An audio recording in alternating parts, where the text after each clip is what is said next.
그 무함마드 빈 살만 왕세자 네. 이제 미국의 폭스 뉴스하고 아주 회견했는데 상당히 좀 이례적인 걸로 그렇게 지적이 돼 있고요. 뭐 외교 정책 기조라든가 미국과의 관계, 그다음에 이제 서방이 비판했던 가시코지 암살 문제, 그다음에 이제 그 최근에 그 사우디 골프하고 미국 PGA가 합쳐가지고 그것에 대해서 뭐 스포츠 워싱, 그러니까 스포츠 통해서 이제 이미지 훼손한다는 비판도 있는데 이런 걸 다 얘기를 했네요. 아, 네. 구체적으로 뭐 어떤 얘기들이 있었을까요? 우선 진행자가 네.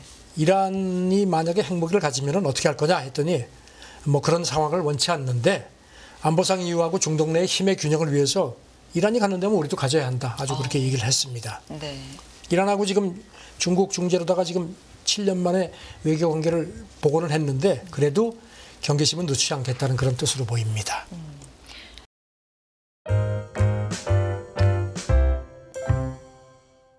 네, 선주규 선임 기자 나와 계십니다. 어서 오세요. 안녕하세요. 네. 원래 기후 얘기는 뉴스의 좀 뒤편에 네, 기자님께서 배치를 하시는 편인데 오늘은 첫 번째입니다. 이게 좀 중요한 얘기인 것 같은데요. 유엔 총장이 기후변화 탓에 지옥문이 열렸다라는 언급을 했네요. 네, 그저께 지금 이제 유엔 총회가 열리고 있죠. 네. 그래서 이제 고위급 주간 부대 행사 중에 하나가 이제 기후목표 정상회의, 그 유엔 총장 주재로 열렸습니다. 총장이 그 개막 연설에서 화석 연료를 둘러싼 그 이익 탐욕 때문에 시간이 계속 낭비되고 있는데 서둘러야 한다고 얘기를 했습니다. 그러면서 네. 기후이기 때문에 인류가 지옥으로 가는 문을 열었다. 아주 뭐 강하게 비판을 했습니다. 아시다시피 유엔이 2015년에 그 파리 기후 협약 체결을 해서 그 온실가스 감축을 위해서 지표 온도 상승폭을 산업화 이전에 비해서 섭씨 1.5도 그리고 아무리 많이 올라가도 2도까지 제한하기로 했는데 지금 뭐 현 추세로 보면은 이미 1.5도 그 목표 달성은 물 건너간 거 아니냐는 그런 그 회의적인 시각이 많습니다.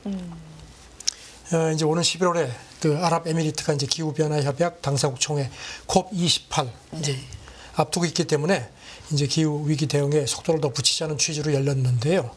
그런데 뭐 좀 실효성에서 상당히 회의적인 시각들이 많습니다. 우선 회의에 그 연설하는 그 명단이 34명의 명단이 앞서 나왔는데 미국하고 중국은 빠졌습니다. 사실 미국, 중국이 이제 온실가스 가장 많이 배출하죠. 그리고 그렇죠. 이제 이번에 그 COP28 회의 주최국인 아랍에미리트도 연설자 명단에 없는 걸로 되어 있습니다. 네. 미국 당국장도 앞서 캐리 그 미국 기후 특사가 회의에는 참석을 하지만 연설은 하지 않는다. 뭐 이렇게 얘기를 했는데요.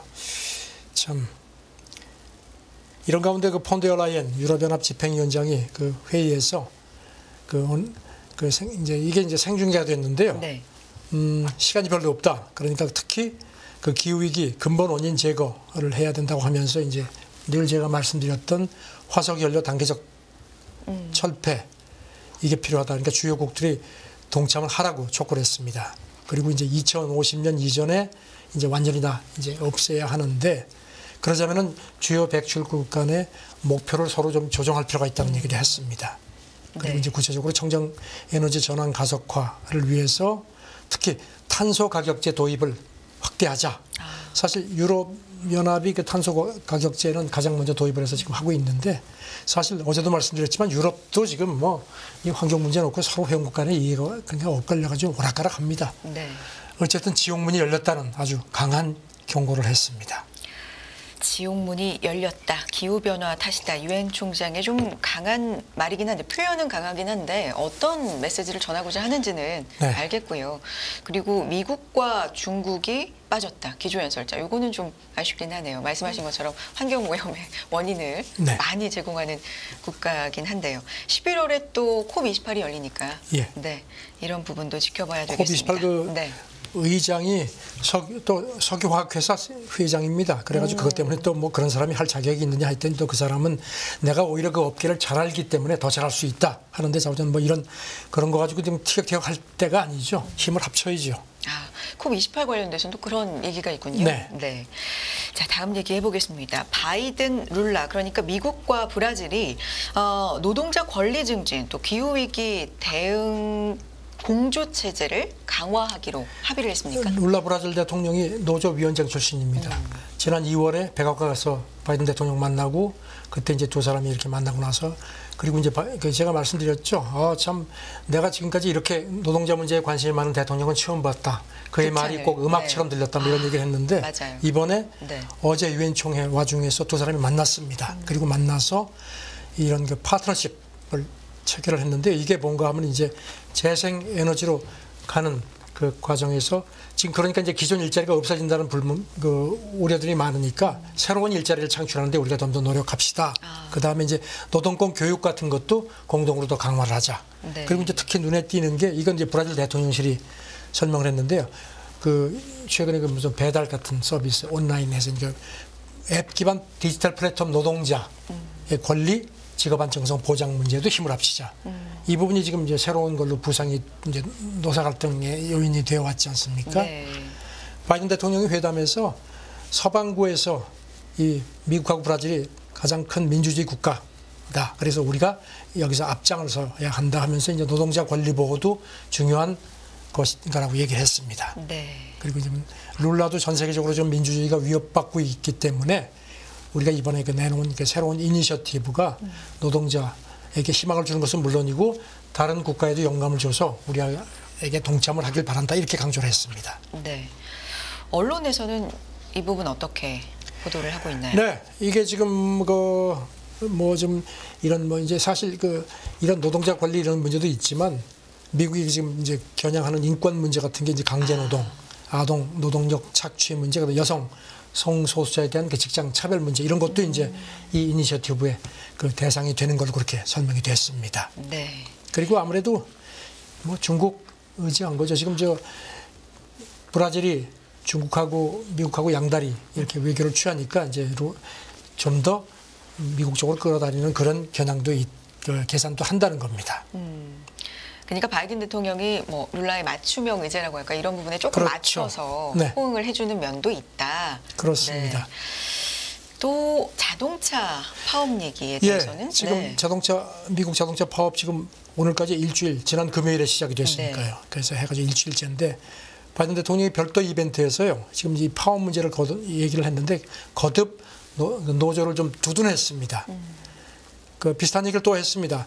조직화한 노동자들이 함께하고 관계할 때 모두가 더 잘할 수 있다. 그리고 내가 분명히 다시 말하건대 기록적인 기업의 수익, 이제 미국 자동차 업계가 지금 상당히 수익이 좋다는 걸 이제 상기시키면서 네. 그런 수익은 노조원들하고 공평하게 나눠야 한다. 거듭 강조를 했습니다. 이게 아무래도 네. 그 룰라가 노조위원장 출신이고 하니까 그런 것도 겨냥을 한 것 같다는 얘기고요.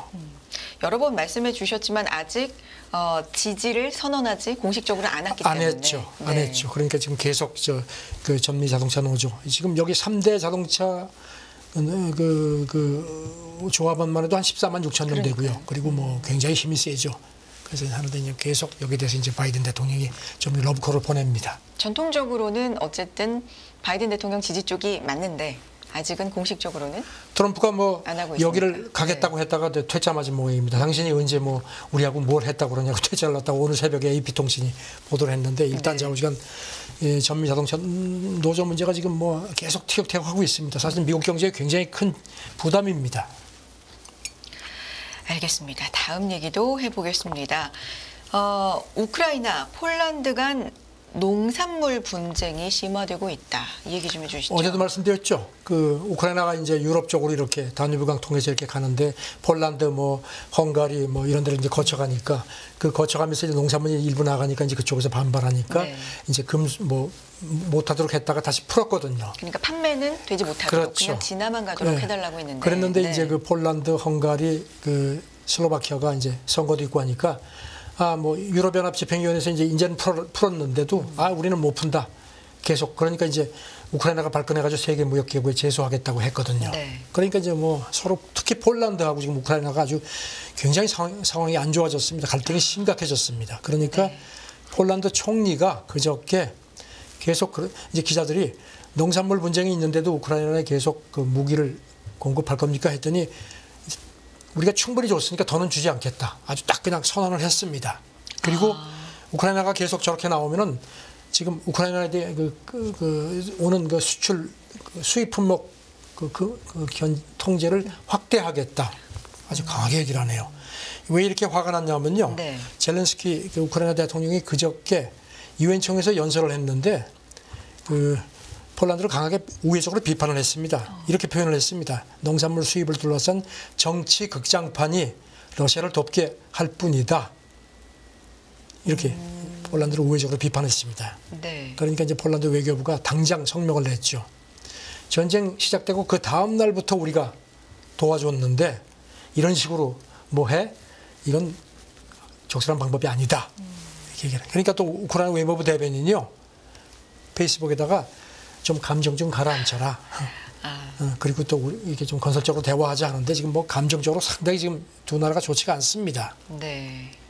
이게 폴란드로서도 농산물 수입이 굉장히 민감한 역시 사항인 거죠. 역시 선거입니다. 네, 선거. 내년 다음 달 총선이 있거든요. 그러니까 네. 특히 이 폴란드 집권 우파 법과 정의당인데 여기가 농촌 지역이 아주 강력한 표밭입니다. 기반. 그러니까 뭐 이렇게 또 강하게 나올 수밖에 없는 겁니다. 네. 그러니까 폴란드 대통령이 그저께 현지 방송하고 나와가지고요. 우리가 처음부터 우크라이나에 많은 좋은 일을 해줬으니까 이제 우크라이나도 우리 이익을 좀 고려해달라. 그러면서 모든 문제를 존중하지만 우리에게는 농민 이익이 가장 중요하다. 아주 그냥 까놓고 얘기를 했습니다. 선거 있으니까 좀 신경 써달라 이런 얘기입니다. 이 선거의 계절이 여기저기 좀 다가오고 있기 때문에 네. 모든 문제 뒤에는 좀 이런 얘기들이나 계산들도 좀 깔려 있다라는 생각도 들고요. 뭐 꼭 그것만은 또 아니겠죠. 네. 자, 다음 얘기를 해보겠습니다. 일본과 영국, 이탈리아가 차세대 전투기 공동 개발을 위해서 구축한 어떤 GCAP라고 하네요. 이 거점을 영국에 두기로 합의했다고요. 작년 12월에 네. 이른바 글로벌 컴뱃 에어 프로그램이라는 거를 네. 영국하고 이탈리아가 이제 일본하고 이탈리아가 이제 차세대 전투기 공동 개발하는데 이제 여기 영국도 이제 가세를 했거든요. 그런데 이제 어디 이제 거점을 둬야 되니까 네. 그걸 가지고 논의를 하는데 이제 이것도 이제 서로 끌어오려고 하는 모양인데 결국은 런던 쪽으로 가는 모양입니다. 영국. 예. 네. 지금 로이터가 소식통을 인용해서 전했는데 아직까지 확인된 건 아니고요. 그래서 지금 로이터 보도를 보니까 일본이 굉장히 아쉬운 모양입니다. 그래서 거점이 영국으로 가더라도 자기네 인력을 거기다가 상당히 파견을 할 모양입니다. 일단 이탈리아하고 일본이 설계 생산을 담당하고 영국은 그 최근에 그 전투기 이렇게 그 뭐 운영한 노하우도 있고 해서 영국이 이 프로젝트를 이끌어가는 식으로 아마 조율이 되는 모양입니다. 네. 일본 방위조달청 관계자도 로이터가 물어보니까 계속 거점을 어디 둘지 지금 협의를 하고 있다. 뭐 이렇게 얘기를 하는데 일단 그런 식으로 조율이 된 것 같습니다. 비용도 상당히 많이 들어갈 텐데 이건 뭐 최소한 몇십억 달러 정도 소요될 걸로 관측이 되고요. 그런데 지금 그 앞서서 로이터가 보도한 걸 보니까 이탈리아가 한 5분의 1 정도로 부담을 한다고 하는데 아마 사실 이것도 이탈리아한테는 좀 버겁죠. 네. 그래서 그런지 로마 측에서는 당시 보도가 나왔을 때 아니다 뭐 부인을 했는데요. 일단 파이낸셜 타임즈가 지난달에 저런 걸 보니까 사우디가 들어가길 원하는 모양입니다. 아무래도 이제 돈이 있으니까요. 그런데 이제 또 여기 대해서 이탈리아 또 관계자 얘기는 사우디가 들어와서 핵심 파트너는 아니다. 그러니까 돈은 되지만 너희는 그냥 돈만 대라 이런 식으로 또 견제를 하는 것 같습니다. 그리고 보니까 아랍에미리트도 지금 동참을 원하는 걸로 그렇게 알려졌습니다. 네. 아무래도 이제 돈들이 좀 있으니까 거기다가 좀 이렇게 숟가락을 올려놓고 싶어 하는 것 같습니다.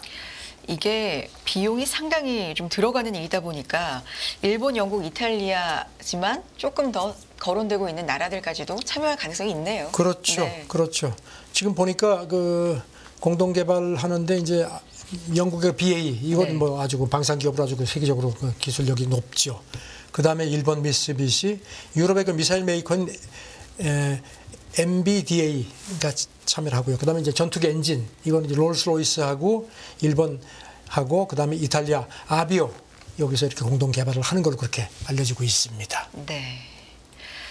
그런데 일본은 또 차세대 전투기를 제3국으로 수출을 하는 걸 허용할 방침이라고요. 일본은 지금 아시다시피 네. 평화헌법 구조에 이런 그 방위 장비를 해외로 이제 보낼 수 없게 돼 있죠. 그런데 이제 아베 때 네. 이걸 좀 완화해가지고 뭐 이를테면 무슨 뭐 평화 유지 활동이라는 명분에서 보낼 수 있게 했거든요. 그런데 이제 그거 가지고도 이런 그 방산 수출 같은데 좀 걸림돌이 돼서 그런지 지금 기시다 정부는 아예 그냥 무기 수출 확대하는 쪽으로 이걸 또 운영 지침을 개정하는 걸 지금 추진하고 있습니다. 이런 거와 관련해서 차세대 전투기를 개발을 해도 하고 나서 이거를 제3국에 수출하는 걸 일본이 아마 적극적으로 추진을 하는 것 같습니다.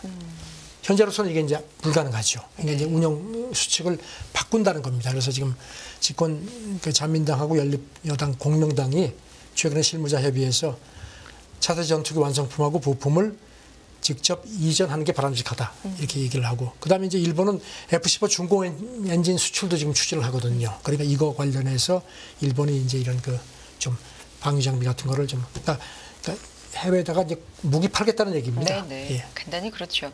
그러니까 이게 뭐 당장은 아니고 그걸 추진하기 위해서 어떤 개정, 법이라든지 규정 같은 것들을 개정하는 흐름이 있다라는 건데, 일본은 내부에서도 뭐 안보라든지 무기 그럼요. 쪽으로 돈을 예산을 늘리는 거를 우리가 포착을 했는데 수출도 좀 늘릴 예정이군요. 우크라이나 전쟁이 있고 나서 일본이 확실히 그동안에는 좀 조용히 이런 변하고 거를 있죠. 좀 이렇게 해왔는데 이제는 네. 아주 노골적으로 하고, 그다음에 또 아무래도 미국이 뒤에서 이런 걸 다 좀 이렇게 좀 그 용인하는 그런 거 아닌가 하는 관측들이 많습니다. 알겠습니다. 자, 다음 얘기를 해보죠. 사우디 실세 무함마드 빈 살만 왕세자, 뭐 세계적으로 많이 알려진 이름인데 이례적으로 외신 회견을 했다고요? 어떤 내용일까요? 그 무함마드 빈 살만 왕세자, 네. 근데 이제 미국의 폭스 뉴스하고 아주 회견을 했는데 상당히 좀 이례적인 걸로 그렇게 지적이 돼 있고요. 보니까 지금 38살로 돼 있는데요. 참. 근데 수염을 길러서 그런지 나이는 꽤 들어 보이던데 어제 이제 그 폭스 뉴스 회견하게 방영이 됐습니다. 그런데 보니까 이제 많은 얘기를 했네요. 뭐 외교 정책 기조라든가 미국과의 관계, 그다음에 이제 그 서방이 비판했던 가시코지 암살 문제, 네, 그다음에 네. 이제 그 최근에 그 사우디 골프하고 미국 PGA가 합쳐가지고 그것에 대해서 뭐 스포츠 워싱, 그러니까 스포츠 통해서 이제 이미지 훼손한다는 비판도 있는데 이런 걸 다 얘기를 했네요. 아, 그리고 또 진행자 질문에 뭐 어떨 때는 또 영어로도 답변을 하고 꽤 아주 적극적으로 이렇게 나왔습니다. 네. 구체적으로 뭐 어떤 얘기들이 있었을까요? 우선 진행자가 네. 이란이 만약에 핵무기를 가지면 어떻게 할 거냐 했더니 뭐 그런 상황을 원치 않는데 안보상 이유하고 중동 내의 힘의 균형을 위해서 이란이 갖는 데면 우리도 가져야 한다. 아주 그렇게 얘기를 했습니다. 네. 이란하고 지금 중국 중재로다가 지금 7년 만에 외교 관계를 복원을 했는데 그래도 경계심은 늦추지 않겠다는 그런 뜻으로 보입니다. 또 어떤 의제가 그리고 이제 있었나요? 바이든 행정부가 지금 사우디하고 이란, 이스라엘 국교 수립 지금 적극적으로 지금 지원하고 지금 그걸 협상을 하고 있거든요. 여기에 대해서 왕세자 얘기가 매일 점점 더 가까워지고 좋아진다. 이렇게까지 얘기를 했습니다. 아주 좋은 협상을 진행 중이다. 이렇게 긍정적으로 평가를 했습니다. 네. 지금 바이든 대통령이 이거 하나 하면은 큰 건이죠. 이게 사실 트럼프 때도 이거를 추진을 했거든요. 근데 이제 트럼프가 못했는데 바이든이 이제 이거 한 건 하면은 외교적으로 엄청난 성과는 되는데 대선 앞두고 쉽지는 있는데. 않을 겁니다. 네. 왜냐하면 이제 팔레스타인 문제가 걸려 있기 때문에. 네. 예. 근데 자 우선 그 팔레스타인 문제도 언급을 했나요? 중요하다고. 아니, 팔레스타인 문제에 대해서는 뭐 특별하게 언급한 건 없고요. 네. 이제 여기 이제 무함마드도 그 얘기를 했습니다. 네네. 팔레스타인 문제도 매우 중요하다. 그런데 지금 이게 이제 이스라엘이 이거를 용인을 해. 왜냐하면 이스라엘은 그 두 개의 국가 용인을 안 하기 때문에 강경 우파 정부가 이걸 하기 쉽지는 않을 겁니다. 그래서 지금 이제 그 미국이 이걸 어떻게든지 조정하려고 노력을 하는데 사우디도 지금 이스라엘하고 이렇게 관계를 정상화하는데 요구 조건이 많습니다. 우선 큰 게 첫째는 미국이 이스라엘에 해주는 것 같은 안전 보장을 우리한테도 해달라는 거. 둘째는 원전 우리가 할 수 있게 해달라는 겁니다. 네. 그러니까 현실적으로 걸림돌이 많습니다. 이란 대통령도 뭐 언급이 있었던 것 같고. 그저께 유엔 총회에서 이제 유엔 총회 지금 와 있죠. 그리고 이제 기자들 만나서 이 중동국이 그 시온주의 정권 이스라엘이죠. 이거 관계 맺는 거는 이거는 팔레스타인도 그렇고 이건 배신이다. 그러니까 사우디에 대해서 너희들도 중동 국가니까 그런 생각 갖지 말라는 겁니다. 네. 또 앞서서 카시코지 암살에 대해서도 언급했다고 해주셨는데 이거 상당히 좀 민감한 문제잖아요. 여기 대해서 이제 진행자가 물어보니까 이렇게 대답을 했습니다. 이런 종류의 실수가 재발하지 않도록 시스템을 개혁하고 있다까지만 얘기를 했습니다. 그리고 이제 그동안에 이 왕세자는요, 암살, 사실 서방에서는 이 왕세자가 직접 배후 지휘한 걸로 그렇게 알고 있는데 자신이 책임지겠다고 하면서도 부하들이 나한테 보고 안 하고 자기들 멋대로 했다는 식의 주장을 했거든요. 네. 근데 저는 뭐 그 진위에 대해서는 얘기를 안 하네요. 딱 거기까지만. 네. 네. 최근에 뭐 경제적으로 유가에 대해서는 어떤 언급이 있었습니까? 사실 이게 상당히 관심이 네. 많은 사안이죠. 감산 유지하는 게 원유 시장 수급 안정을 위한 것뿐이다. 그래서 뭐 오펙 플러스 차원에서 뭐 러시아를 뭐 도와주는 거냐고 하는데 절대 그런 거 러시아의 그 우크라이나 전쟁을 돕는 건 아니라고 선을 그었습니다. 그리고 이제 미국하고 뭐 좀 여러 가지 복잡한 관계가 있는 건 사실이다. 하지만 바이든 대통령하고 나는 아주 놀랍도록 좋은 관계를 유지하고 있다. 뭐 트럼프처럼 얘기를 하네요. 네. 스포츠 네. 워싱은요? 아까 말씀드린 네. 그 리브 골프하고 PGA 합병에 대한 논란이 많죠. 네. 그래서 골프 산업의 게임 체인저가 될 거다. 그리고 이게 스포츠 워싱 어쩌고 하는데 난 그런 비난 신경 쓰지 않는다. 이렇게 해서 스포츠 부분에 우리가 투자를 해가지고 이게 사우디 그 GDP를 높이는 데 도움이 된다면 뭐 얼마든지 앞으로도 스포츠 워싱 하겠다. 아주 그냥 대놓고 얘기를 하네요. 네. 사우디 왕세자의 폭스뉴스와의 회견 내용 좀 구체적으로 알아봤습니다. 다음 얘기해 볼게요. 왕좌의 게임 굉장히 인기 있는 네. 드라마잖아요. 이 작가들이 오픈 AI 상대로 저작권 침해 집단 소송을 제기했습니까? 어떤 내용일까요? 그동안에도 뭐 여러 가지 이런 소송들이 많았죠. 네. 근데 이번에 저던 그 왕자의 게임 그 원작자 조디 마틴, 그다음 존 그리샴 같은 미국의 유명 작가 17명이 미국 작가협회하고 같이 소송을 냈습니다. 그러니까 이제 챗GPT가 네. 이제 데이터 학습하는데 자기들 작품을 무단으로 쓴다. 그러니까 돈 내라는 겁니다. 그런데 이제 특히 GPT, 이제 오픈 AI가 대규모 언어 모델 이거 훈련에 사용되는 부분에 대해서 이제 이의를 제기한 겁니다. 네. 여기 뭐 유명 작가들이 많이 들어가 있습니다. 뭐 마이클 코넬리, 뭐 실비아 데이, 조나선 프랜슨 뭐 이런 사람들이 쭉 들어가 있고요. 아무래도 그러니까 저작권에 대한 무단으로 그렇죠. 자꾸 내 작품을 학습한다. 뭐 이런 얘기가 주잖아요. 이 소장 네. 외신들이 전한 소장을 보니까요. 이 소송을 제기한 그 사람들의 그 저서가 해적판 전자책 저장소에서 이제 다운로드 된 다음에 GPT가 구동하는 이런데 무단 복사된다는 겁니다. 네. 그래서 이제 이걸 통해서 오픈 AI가 몇십억 달러의 수익을 지금 올리고 있는데 한 푼도 안 준다. 이건 말이 안 된다는 겁니다. 그래서 이건 우리가 당연히 권리를 받고 그다음에 우리 동의를 받으라는 겁니다. 이런 소송은 계속 지금 좀 최근에 이어지고 있지만 앞으로 더 많아질 것 그럼요. 같습니다. 그리고 또 여기 이제 소송에 참여한 작가들 얘기는 네. 자기들이 쓰지도 않은 책까지도 이렇게 오픈 AI, 생성 AI가 만들어 가지고 심지어는 이름까지 자기들 이름을 도용을 해가지고 아마존 에다가 버젓이 내놓고 있다. 이것도 말이 안 된다. 이렇게 비판을 했습니다. 그러면서 이게 작가 조합 얘기는요. 가짜책 판매가 물론 새로운 건 아니지만 이렇게 AI 생성 콘텐츠 등장으로 해서 문제가 훨씬 더 심각해졌기 때문에 우리가 이거를 분명히 짚고 넘어가야 하겠다. 이렇게 강조를 합니다. 네. 자, 이런 얘기까지 살펴봤고 다음 얘기 해볼게요. 미국에서 도서 검열 시도가 계속 늘어나고 있다. 이거 좀 시대에 역행하는 얘기. 글쎄 말입니다. 지금 AP가 미국 도서관협회 자료를 인용해서 보도를 했는데요. 네. 올해 들어서 지난달까지 그 미국에서 그 도서관 책이라든가 자료 서비스에 대한 그 검열 시도가 근 700건 정도, 작년 같은 기간에 비해서 한 20% 이상 늘어났다는 겁니다. 네. 이 이제 검열을 어떻게 규정을 하냐면요, 내용이나 적정성 같은 걸 이유로 해서 도서관이나 학교에 자료 삭제를 요청하는 그 서면 이제 신청을 한 거를 이제 미국 이 도서관 협회는 검열 시도로 이렇게 규정을 한다고 합니다. 네. 이게 늘어나고 있다라는 건 말씀드려주면 조금 시대에 맞지 않아요. 그렇죠. 이 협회가 20여 년 전부터 이제 관련 데이터를 수집하기 시작했는데 지금 가장 많은 집계가 됐다는 겁니다. 이유가 있을까요?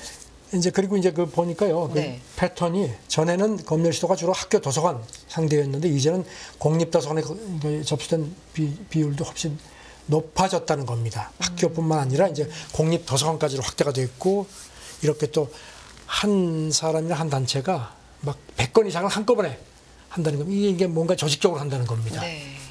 그러니까 이유라는 건 뭐 짐작하시겠지만 대부분이 유색 인종이라든가 성소수자가 쓴 책이라든가 자료 같은 거고 그리고 또 주제도 그런 쪽으로 많이 겨냥을 한다는 겁니다. 네.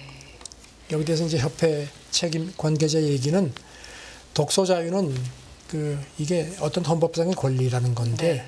이런 거는 이런 식으로 이걸 견제하게 되면 모든 사람들의 권리와 자유가 침해되는 거다.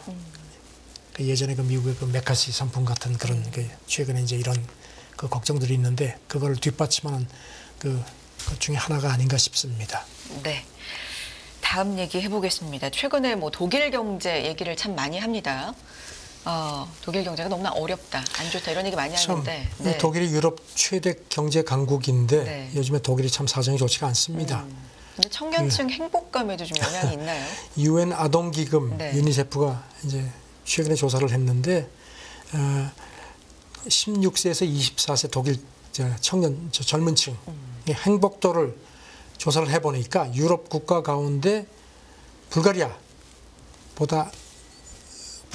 이제 꼴찌고 그보다 하나 위 아주 그냥 최하위권으로다가 밀렸다는 겁니다. 꼴찌에서 두 번째다. 네. 네. 행복도가 10점 만점에 6.6점인데 이게 유럽 평균치가 7.5점. 그러니까 유럽 평균치도 크게 못 미친다. 이거를 중국 차이나 데일리가 아주 대대적으로 보도를 했습니다. 네. 중국도 지금 경제가 안 좋은 건 네. 마찬가지인데 분석까지 나왔습니까? 이유라든지. 그래서 영국 데일리 텔레그래프가 이걸 네. 이제 분석을 하면서 이렇게 독일 청년층의 낮은 행복도가 독일이 최근에 이제 극우 정당이 막 급부상하거든요. 이른바 독일을 위한 대안 이유의 하나이다. 이 독일을 위한 대안이라는 정당이 2013년에 그때 이제 반유럽 연합 반이민 정서가 한참이었죠. 네. 그때 출범해가지고 최근에는 여론조사에서 지금 숄츠 총리의 3인당하고 거의 비슷한 공동 2위입니다. 엄청나게 올라왔습니다. 이런 것도 이런 독일 청년층의 불안감 같은 거하고 많이 연계가 된다는 분석이고요. 이번에 조사에서 보니까요, 유럽에서 가장 그래도 행복한 걸로 되어 있는 나라들이 청년들이 네덜란드, 덴마크, 노르웨이로 이렇게 되어 있고요. 특히 네덜란드가 이런 것들이 이제 상당히 부각이 되는데 그 이유가 충분히 잘 자는 모양입니다. 하루 평균 8시간 이상 자고 주 28시간 근무를 한다네요. 와우. 그래서 그래요? 이런 워라밸이 보장되기 때문이라고 그렇게 분석도 했습니다. 네. 평균 하루 8시간 이상의 수면과 주 28시간 근무가 행복도에 요즘에 하루 8시간 자는 게 참 이게 쉽지 않은데 말이죠. 쉽지 않죠. 네. 독일 도이체방크 CEO가 한마디 했습니다. 지금 그동안에 유럽의 병자라는 얘기가 나왔지 않습니까? 전에도 네. 말씀드렸지만 1988년인가 통독 후에 워낙 돈이 많이 들어가니까 유럽이 유럽의 병자다 했는데 이 사람 얘기도 이제 지금 구조적인 문제가 많다는 겁니다. 그래서 이거 지금 당장 손대지 않으면 또 병자가 될 거다 하면서 특히 은행이 지금 시대 변화에 따라가지 못한다 이런 얘기도 했습니다. 지금 독일 아시다시피 작년 4분기 지난 1분기 연속 역성장입니다. 역성장 해가지고 네. 기술적인 침체에 빠진 상태죠. 지금 분데스방크도 그렇고 IMF도 독일 경제가 더 위축될 수 있다고 이렇게 보는데 참 독일이 참 이런 상황이 네. 됐습니다. 여기까지 국제뉴스 살펴보겠습니다. 선재규 선임 기자였습니다. 기자님 고맙습니다. 네, 감사합니다. 네. 끝없는 위기 속 기회는 언제나 숨어 있습니다. 성공한 투자 고수들과 나눈 투자의 철학. 다가올 기회를 잡아내는 부의 만찬으로 여러분을 초대합니다. 푸짐하게 한 상 차려놓았습니다.